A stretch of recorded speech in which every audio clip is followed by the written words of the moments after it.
You mentioned at a previous group coaching that I was censoring myself, and I totally see how that was the case. But where do you see the line between censoring and omitting information and self control?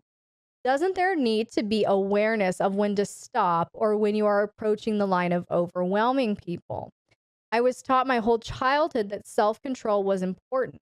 I didn't feel stifled or anything, but you should strive to keep yourself in check, everything in moderation, etc.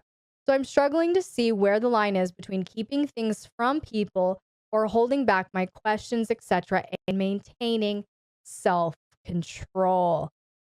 Woo!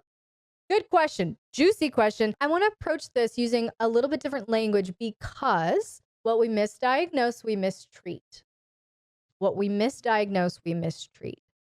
And I understand what you're asking and what you're after here, but I don't think the correct word is self control. I don't think this is a question of sharing versus self control. I think this is more of a question on where people sit on your bus. And I think this is a matter of identifying who's the most safe, where people sit in your spheres, on your bus, however you want to use that, think of it, and making decisions accordingly.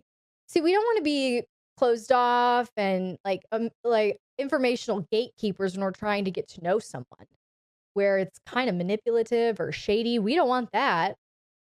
But damn, we also don't want to be a completely open book to someone we don't know. Do you get on the phone with a stranger and give them your credit card information? Do you get on the phone with a stranger and give them your bank account information? Do you get on the phone with a stranger and tell them your address? Do you get on the phone with a stranger and tell them your deepest, darkest traumas? No, hopefully you don't. Why? Because information and trust should corroborate, right? You should share only to the degree that that person is safe to share with. So I would say don't overshare. Don't undershare. Like don't be cold and distant and dismissive and there's just like no engaging with you. But we also don't want to be such an open book that we give a potential abuser all this data to use against us. How important is this person to me? How safe do I feel with this person? How much can I trust this person? And the answers to those three questions determine the level of your sharing. Okay.